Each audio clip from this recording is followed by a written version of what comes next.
മാഷിന്റെ വിമർശനങ്ങൾക്ക് എം അക്ബറിന്റെ മറുപടി. ഖുർആനിലുള്ളത് അറബികൾക്കറിയാവുന്ന അന്ധവിശ്വാസങ്ങൾ മാത്രം.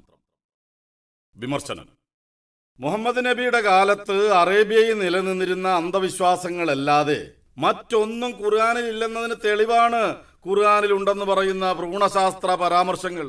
സത്യത്തിൽ അന്നത്തെ അറബികൾക്ക് അറിയാമായിരുന്ന ഗ്രീക്കുകാരുടെയും ജൂതന്മാരുടെയും പുസ്തകങ്ങളിൽ ഉള്ളതല്ലാത്ത യാതൊന്നും തന്നെ ഇക്കാര്യത്തിൽ ഖുർആനിലില്ലെന്ന് അത് വായിച്ചാൽ ആർക്കും ബോധ്യപ്പെടും. ഗ്രീക്കുകാരുടെയും ഇന്ത്യക്കാരുടെയും ഇസ്രായേല്യരുടെയും പുരാണങ്ങൾ അതേപോലെ പകർത്തി വെച്ചതാണ് ഖുർആനിലെ ഭ്രൂണശാസ്ത്രം. അതല്ലാതെ യാതൊന്നും ഖുർആനിലില്ല. ഖുർആനിൽ ഉണ്ടെന്ന് പറയുന്ന മറ്റു ശാസ്ത്രങ്ങളുടെ സ്ഥിതിയും ഇങ്ങനെ തന്നെയാണ്. മുഹമ്മദ് നബി സല്ലല്ലാഹു അലൈഹി വസല്ലമയുടെ കാലഘട്ടത്തിലുള്ള ഗ്രീസിലും ഇസ്രായേലിയർക്കിടയിലുമെല്ലാം പ്രചാരത്തിലുണ്ടായിരുന്ന ഭ്രൂണ പരിണാമ ഘട്ടങ്ങളെക്കുറിച്ച അറിവുകൾ സ്വാംശീകരിച്ചുകൊണ്ടാണ് മുഹമ്മദ് നബി സല്ലല്ലാഹു അലൈഹി വസല്ലമ പരിശുദ്ധ ഖുർആനിലെ പരാമർശങ്ങൾ നടത്തിയത് എന്നതിനാൽ ആണ് ഖുർആനിൽ ഭ്രൂണ പരിണാമ ഘട്ടങ്ങളെക്കുറിച്ച കൃത്യമായ പരാമർശങ്ങൾ ഉണ്ടായത് എന്ന വാദം അടിസ്ഥാനരഹിതമാണ്. ഈ വാദം ഉണ്ടാകുന്നത് ഡോക്ടർ മോറിസ് ബുക്കായിയും ഡോക്ടർ കീത്തുമൂറുമെല്ലാം പരിശുദ്ധ ഖുർആനിലെ ഭ്രൂണ ഘട്ടങ്ങളെ കുറിച്ചുള്ള പരാമർശങ്ങൾ അവ കൃത്യവും സൂക്ഷ്മവും ആധുനിക ശാസ്ത്രീയ പഠനങ്ങളുമായി പൂർണ്ണമായി യോജിച്ചു വരുന്നതുമാണ് എന്ന വസ്തുത ഉറക്കെ പറഞ്ഞപ്പോൾ അതിനുള്ള മറുമരുന്ന് എന്നുള്ള നിലക്കാണ്. ഈ പരാമർശങ്ങളുടെ കൃത്യത യഥാർത്ഥത്തിൽ പ്രവാചകൻ സല്ലല്ലാഹു അലൈഹി വസല്ലമക്ക് വെളിപാടുകൾ വന്നു എന്നതിന്, ദൈവികമായ അറിവുകൾ ലഭിച്ചു എന്നതിന് തെളിവല്ല എന്നും സമകാലികമായ അറിവുകളെ സ്വാംശീകരിച്ചുകൊണ്ട് അദ്ദേഹം എഴുതിയത് മാത്രമാണത് എന്നുമാണ് വാദം. ഈ വാദം നമുക്ക് പരിശോധിക്കാം. ലഭ്യമായ ഗ്രന്ഥങ്ങളിൽ ഏറ്റവും പുരാതനമായി ഭ്രൂണ ഘട്ടങ്ങളെ കുറിച്ച അറിവ് നൽകുന്ന ഗ്രന്ഥം ക്രിസ്തുവിന് 1400 വർഷങ്ങൾക്ക് മുമ്പ് രചിക്കപ്പെട്ടത് എന്ന് കരുതപ്പെടുന്ന ഗർഭോപനിഷത്താണ്. കൃഷ്ണ യജുർവേദത്തിന്റെ സംന്യാസ ഉപനിഷത്തായി കരുതപ്പെടുന്ന ഗർഭോപനിഷത്ത് പിപ്പിലാദ മഹർഷി രചിച്ചതാണ് എന്നാണ് കരുതപ്പെടുന്നത്.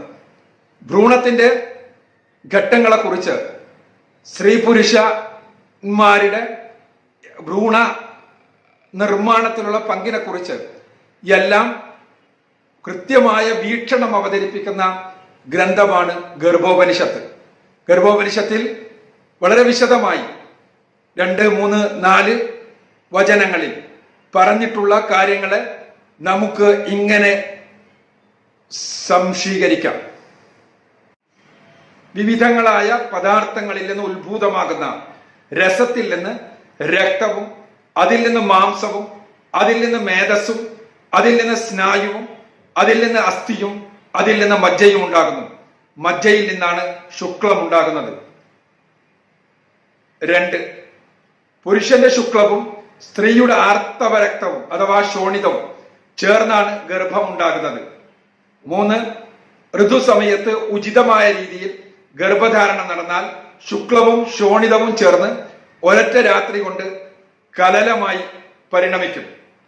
4, ഗർഭസ്ഥ ശിശു 7 രാത്രികൾ കൊണ്ട് ബുദ്ബുദവും 15 ദിവസങ്ങൾ കൊണ്ട് പിണ്ഡാകാരവും 1 മാസം കൊണ്ട് കഠിനവുമായി തീർന്നു.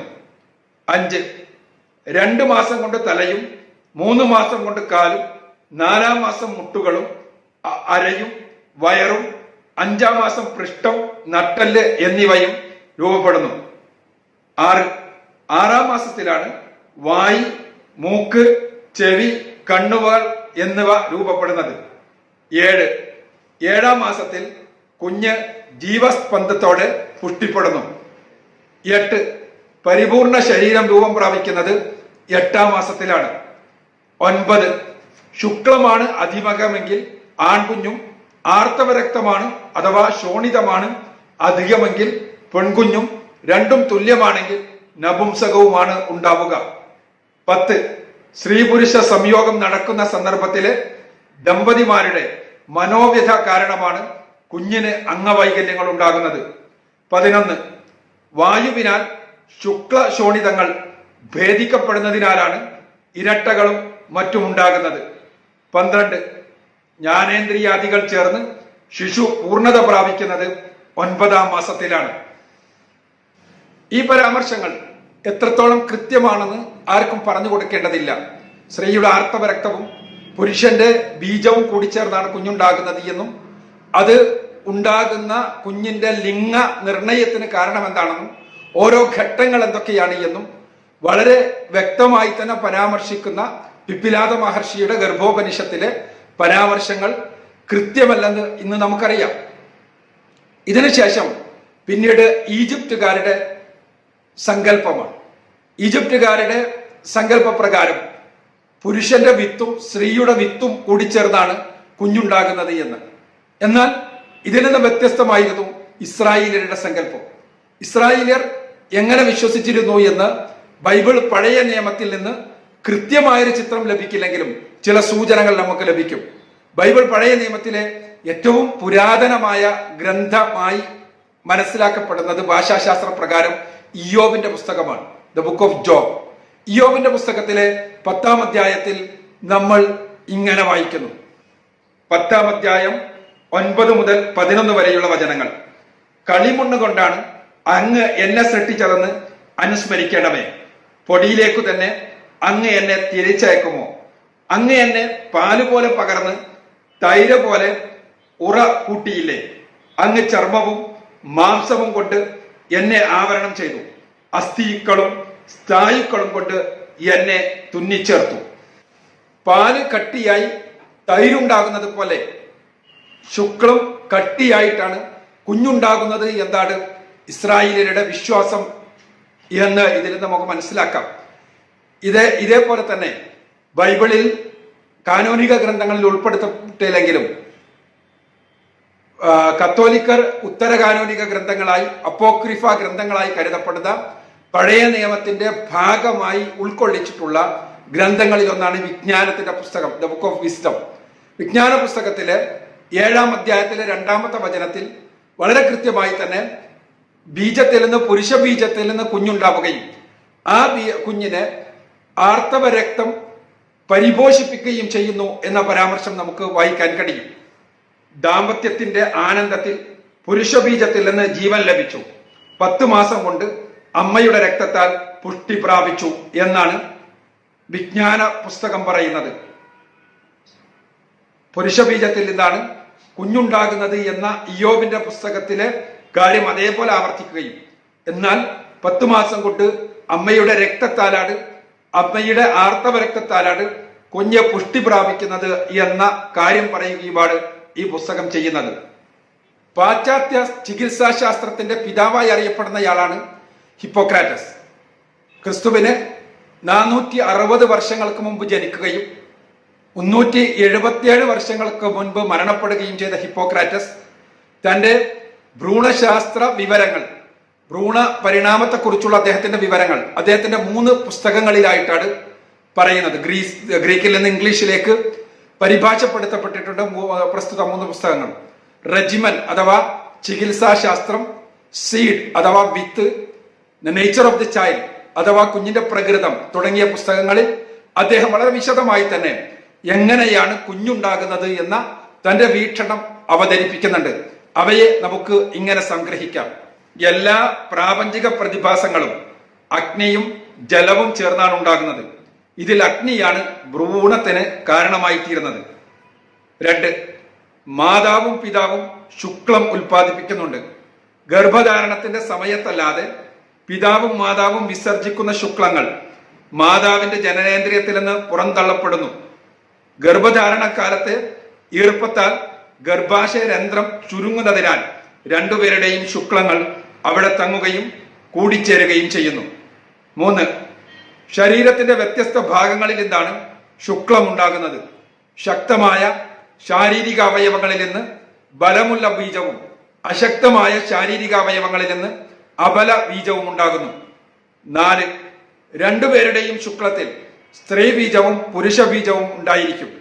5 ബല ബീജവും അബല ബീജവും എങ്ങനെ യോജിക്കുന്നു എന്നതിനനുസരിച്ചായിരിക്കും കുഞ്ഞിന്റെ ലിംഗം നിർണയിക്കപ്പെടുക. സ്ത്രീയും പുരുഷനും ഉൽപ്പാദിപ്പിക്കുന്നത് ശക്തമായ ബീജങ്ങളാണെങ്കിൽ അവ കൂടിച്ചേർന്നുണ്ടാകുന്നത് ആൺകുഞ്ഞും, അശക്തമായ ബീജങ്ങളാണെങ്കിൽ അവ കൂടിച്ചേർന്നുണ്ടാകുന്നത് പെൺകുഞ്ഞുമായിരിക്കും. 6 ഒരാൾ ശക്തമായ ബീജവും മറ്റേയാൾ അശക്തമായ ബീജവുമാണ് ഉൽപ്പാദിപ്പിക്കുന്നതെങ്കിൽ ഏത് ബീജമാണോ കൂടുതലുള്ളത് അതിനനുസരിച്ചാണ് കുഞ്ഞിന്റെ ലിംഗം നിർണയിക്കപ്പെടുക. 7 ബീജങ്ങൾ കൂടിച്ചേർന്നുണ്ടാകുന്ന ഭ്രൂണത്തിലേക്ക് മാതൃരക്തമെത്തി അത് കട്ട പിടിച്ചുകൊണ്ടാണ് ഗർഭസ്ഥ ശിശുവിന്റെ ശരീരത്തിൽ മാംസം വളരുന്നത്. 8 മാംസം വളരുന്നതിനനുസരിച്ച് അവയവങ്ങളെല്ലാം ഒന്നിച്ചാണ് രൂപീകരിക്കപ്പെടുന്നത്. 9 ആൺകുഞ്ഞിന്റെ അവയവങ്ങൾ വളരാൻ 30 ദിവസങ്ങൾ മതി. പെൺകുഞ്ഞിന്റെ അവയവ വളർച്ചയ്ക്ക് പരമാവധി 42 ദിവസങ്ങളാണ് വേണ്ടത്. ഹിപ്പോക്രാറ്റസിന് ശേഷം പ്രസക്തമായ ഭ്രൂണ ഘട്ടങ്ങളെക്കുറിച്ച് പരാമർശങ്ങൾ നടത്തുന്നത് മഹാനായ ഗ്രീക്ക് തത്വജ്ഞാനിയായി അറിയപ്പെടുന്ന അരിസ്റ്റോട്ടിൽ തന്നെയാണ്. ക്രിസ്തുവിന് മുൻപ് 384 ജനിക്കുകയും 322 മരണപ്പെടുകയും ചെയ്ത അദ്ദേഹത്തിന്റെ on the generation of animals, ജന്തുക്കളുടെ ഉൽപ്പത്തിയെ പറ്റി എന്നുള്ള ഗ്രന്ഥത്തിൽ ഭ്രൂണത്തിന്റെ ഉൽപ്പത്തിയെയും ഘട്ടങ്ങളെയും കുറിച്ച് വിശദമായി പരാമർശിക്കുന്നുണ്ട്. അന്ന് നിലവിലുണ്ടായിരുന്നത് 2 സിദ്ധാന്തങ്ങളാണ്. ഒന്ന് പ്രീഫോർമേഷൻ തിയറി എന്ന് പിൽക്കാലഘട്ടത്തിൽ അറിയപ്പെട്ട സിദ്ധാന്തം. ഒന്നുകിൽ ബീജത്തിലോ അല്ലെങ്കിൽ സ്ത്രീയുടെ ആർത്തവരക്തത്തിലോ അല്ലെങ്കിൽ സ്ത്രീയുടെ സ്രവത്തിലോ ഒരു ചെറിയ കുഞ്ഞ് ഒളിച്ചിരിപ്പുണ്ട് എന്നും അത് വളരുക മാത്രമാണ് ഗർഭാശയത്തിൽ വെച്ച് ചെയ്യുന്നത് എന്നുമുള്ള സിദ്ധാന്തത്തെയാണ് പ്രീഫോർമേഷൻ തിയറി എന്ന് പറയുക. എന്നാൽ രണ്ടാമത്തേത് എപ്പിജനസിസ് എന്നറിയപ്പെടുന്ന സിദ്ധാന്തമാണ്. അഥവാ അതനുസരിച്ച് ആർത്തവരക്തം ശുക്ലത്തിന്റെ സാന്നിധ്യത്തിൽ മെല്ലെ കട്ടിപിടിച്ച് അതിൽ നിന്ന് ഓരോ അവയവങ്ങളെല്ലാം രൂപീകരിച്ച് വരികയാണ് ചെയ്യുന്നത് എന്നുള്ളതാണ് ആ സിദ്ധാന്തം. അരിസ്റ്റോട്ടിൽ എപ്പിജനസ് സിദ്ധാന്തത്തിന്റെ വക്താവായിരുന്നു. അദ്ദേഹത്തിന്റെ ഭ്രൂണശാസ്ത്ര പരാമർശങ്ങളെ, ഭ്രൂണഘട്ടങ്ങളെ കുറിച്ചുള്ള പരാമർശങ്ങളെ നമുക്ക് ഇങ്ങനെ സംഗ്രഹിക്കാം. പാൽ ഉറകൂട്ടാൻ വേണ്ടി റന്നറ്റ് ഉപയോഗിക്കുന്നത് പോലെ മാതൃശരീരത്തിൽ നിന്നുള്ള സ്രവങ്ങളെ കട്ടിയാക്കുകയാണ് പുരുഷ ശരീരത്തിൽ നിന്ന് സ്രവിക്കപ്പെടുന്ന ശുക്ലത്തിന്റെ ധർമ്മം. അതിനാൽ മാതൃസ്രവമാണ് യഥാർത്ഥത്തിൽ അടിസ്ഥാന വസ്തു. പാലിനെ കട്ടിയാക്കുക എന്നതിൽ കവിഞ്ഞ പ്രാധാന്യമൊന്നും തന്നെ ഉറ കൂട്ടുന്ന പ്രക്രിയയിൽ റന്നറ്റിന് ഇല്ലാത്തതുപോലെ മാതൃരക്തത്തെ കട്ടിയാക്കുക മാത്രമാണ് ശുക്ലം ചെയ്യുന്നത്. 2 ഇങ്ങനെ കട്ടിയായി തീർന്ന് ഉറകൂടിയ മാതൃരക്തത്തിൽ നിന്ന് രൂപപ്പെടുന്ന ഭ്രൂണം മണ്ണിൽ നട്ടുപിടിപ്പിച്ച വിത്ത് വളരുന്നത് പോലെ മെല്ലെ വളർന്നു വരികയാണ് ചെയ്യുന്നത്.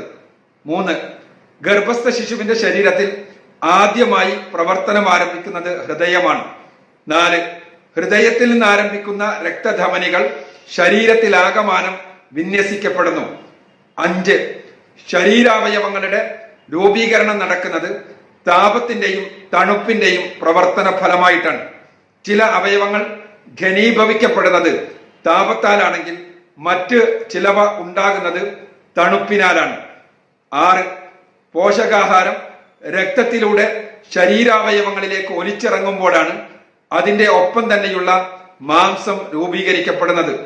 മാംസം രൂപീകരിക്കപ്പെടുന്നതോടെ തണുപ്പ് അതിനെ ഘനീഭവിപ്പിക്കുന്നു. 7 ആന്തരിക താപത്താൽ ദ്രാവകങ്ങൾ ദൃഢമായി തീരുന്നതിനാലാണ് എല്ലുകളും സ്നായുക്കളുമെല്ലാം ഉണ്ടാകുന്നത്. അതുകൊണ്ടാണ് ഇവയെ തീ കൊണ്ട് വിഘടിപ്പിച്ച് നശിപ്പിക്കാൻ കഴിയാത്തത്. 8 നാം ഭക്ഷണ പദാർത്ഥങ്ങൾ ചൂടാക്കിയും തണുപ്പിച്ചുമെല്ലാം നിർമ്മിച്ചെടുക്കുന്നത് പോലെ തന്നെ ഗർഭാശയത്തിനകത്തെ ചൂടും തണുപ്പും നമ്മുടെ അവയവങ്ങളെയെല്ലാം ചുട്ടെടുക്കുകയാണ് ചെയ്യുന്നത്. 9 ചൂടാക്കിയ ദ്രാവകങ്ങൾക്ക് മുകളിലുണ്ടാകുന്ന പാടയെ പോലെയാണ് മാംസത്തിന് പുറത്തെ പാടയായി തൊലിയുണ്ടാകുന്നത്. 10 എല്ലാവിധ ഇന്ദ്രിയാനുഭവങ്ങളുടെയും കേന്ദ്രമായ ഹൃദയം രൂപീകരിക്കപ്പെട്ട ശേഷം അതിന്റെ താപഫലമായിട്ടാണ് മസ്തിഷ്കം രൂപപ്പെടുന്നത്. മറ്റു ശാരീരിക അവയവങ്ങൾ ഉണ്ടാകുന്നതിന് മുൻപ് തന്നെ മസ്തിഷ്കത്തെ പൊതിഞ്ഞുകൊണ്ടുള്ള ശാരീരിക വ്യവസ്ഥകൾ രൂപപ്പെടുന്നത് അതുകൊണ്ടാണ്. ഹിപ്പോക്രാറ്റസിന്റെയും അരിസ്റ്റോട്ടിലിന്റെയുമെല്ലാം ഭ്രൂണ പരിണാമ സിദ്ധാന്തങ്ങളെ ക്രോഡീകരിക്കുകയും തൻ്റെതായ വീക്ഷണങ്ങൾ അവതരിപ്പിക്കുകയും ചെയ്ത മഹാനായ ശാസ്ത്രജ്ഞനാണ് ഗാലൻ. ക്രിസ്താബ്ദം 129 ജനിക്കുകയും 210 മരണപ്പെടുകയും ചെയ്ത അദ്ദേഹത്തിന്റെ ഓൺ സെമൻ, ശുക്ലത്തെപ്പറ്റി, on the formation of foetus, ഭ്രൂണത്തിന്റെ ഗർഭസ്ഥ ശിശുവിന്റെ രൂപീകരണത്തെപ്പറ്റി, ഓൺ ദ നാച്ചുറൽ ഫാക്കൽറ്റീസ്, പ്രകൃതി പ്രഭാവങ്ങളെപ്പറ്റി തുടങ്ങിയ 3 ഗ്രന്ഥങ്ങളിൽ ഭ്രൂണത്തെക്കുറിച്ചുള്ള തന്റെ വീക്ഷണങ്ങൾ അദ്ദേഹം അവതരിപ്പിക്കുന്നുണ്ട്. ആ വീക്ഷണങ്ങളെ നമുക്ക് ഇങ്ങനെ സംഗ്രഹിക്കാം. ഗർഭാശയത്തിലെത്തുന്ന ശുക്ലമാണ് ജന്തുവിന്റെ രൂപീകരണത്തിന് നിമിത്തമാകുന്ന സജീവമായ തത്വം. 2, 6-ാം ദിവസം ശുക്ലം ഇല്ലാതെയാവുകയും പകരം ഭ്രൂണം വളരാൻ ആരംഭിക്കുകയും ചെയ്യും. ഭ്രൂണ വളർച്ച നടക്കുന്നത് മാതൃശരീരത്തിൽ രൂപപ്പെടുന്ന ആർത്തവരക്തം ശുക്ലത്തെ പോഷിപ്പിക്കുമ്പോഴാണ്. 3, ശുക്ലത്തെ രക്തം പരിപോഷിപ്പിക്കുമ്പോൾ അത് ഒരു മാംസപിണ്ഡമായി തീരുന്നു.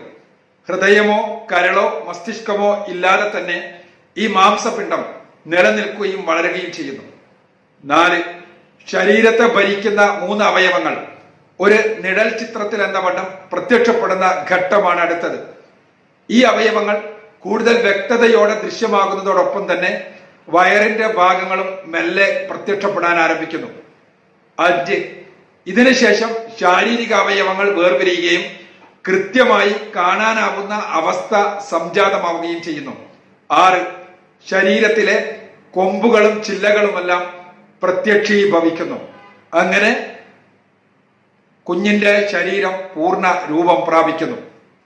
പ്രവാചകൻ സല്ലല്ലാഹു അലൈഹി വസല്ലമയുടെ കാലഘട്ടത്തിൽ ഉണ്ടായിരുന്ന ഭ്രൂണശാസ്ത്ര വിവരങ്ങളാണ് നമ്മളിവിടെ പറഞ്ഞത്. ഇതിലെല്ലാം തന്നെ ഒരുപാട് അബദ്ധങ്ങളുണ്ട് എന്ന് ഇന്ന് നമുക്കറിയാം. ഈ അബദ്ധങ്ങൾ ഒരെണ്ണം പോലും പരിശുദ്ധ ഖുർആനിൽ സ്ഥാനം പിടിച്ചിട്ടില്ല എന്നുള്ള വസ്തുത നിങ്ങൾക്ക് ആർക്കും പരിശോധിച്ചാൽ കാണാൻ കഴിയും. ആർത്തവരക്തത്തിൽ നിന്നാണ് കുഞ്ഞുണ്ടാകുന്നത് എന്നുള്ള അബദ്ധം, ആർത്തവരക്തവും പുരുഷബീജവും കൂടിച്ചേർന്നാണ് കുഞ്ഞുണ്ടാകുന്നത് എന്ന അബദ്ധം, പുരുഷബീജത്തിൽ നിന്ന് മാത്രമായി കുഞ്ഞുണ്ടാവുകയും ആർത്തവരക്തം അതിനെ പരിപോഷിപ്പിക്കുകയും ചെയ്യുന്നു എന്ന അബദ്ധം, കുഞ്ഞിന്റെ വ്യത്യസ്തങ്ങളായ ഘട്ടങ്ങളെ കുറിച്ചുള്ള അബദ്ധങ്ങൾ, പുരുഷനും സ്ത്രീയുമായി തീരുന്നതിന്റെ പിന്നിലുള്ള യാഥാർത്ഥ്യത്തെക്കുറിച്ചുള്ള അബദ്ധങ്ങൾ, ഇങ്ങനെ ഒരുപാട് നമുക്ക് ഇവിടെയെല്ലാം കാണാൻ കഴിയും. ഇത് ഒന്നും തന്നെ ഒരെണ്ണം പോലും പരിശുദ്ധ ഖുർആനിൽ സ്വാധീനിച്ചിട്ടില്ല. ഇവയിലെ ചില പരാമർശങ്ങൾ, ആ പരാമർശങ്ങൾ ചിലപ്പോൾ പരിശുദ്ധ ഖുർആനിലെ പരാമർശങ്ങളുമായി യോജിച്ചു വരുന്നുണ്ടാകാം.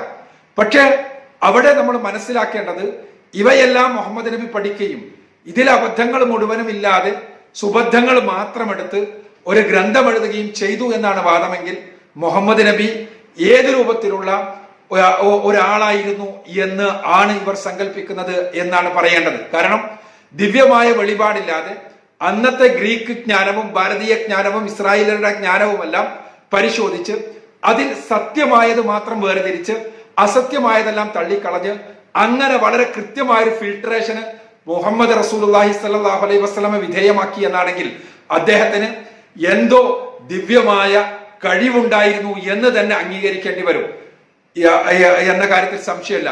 കാരണം മുഹമ്മദ് റസൂലുള്ളാഹി സ്വല്ലല്ലാഹു അലൈഹി വസല്ലമയുടെ കാലഘട്ടത്തിൽ അത്തരം ഒരു ഫിൽട്രേഷൻ ഒരിക്കലും ഒരു സാധാരണ മനുഷ്യന് സാധ്യമാകുന്നതായിരുന്നില്ല.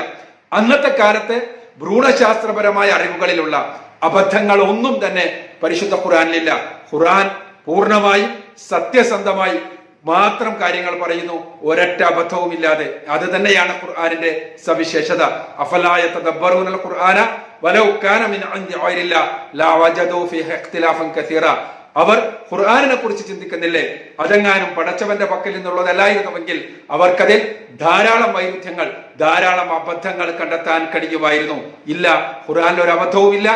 അത് അവതരിപ്പിക്കപ്പെട്ട കാലഘട്ടത്തിലെ ഒരു അബദ്ധത്തിന്റെയും ഒരു സ്വാധീനവും ഖുർആനിലില്ല എന്നുള്ളതാണ് വാസ്തവം.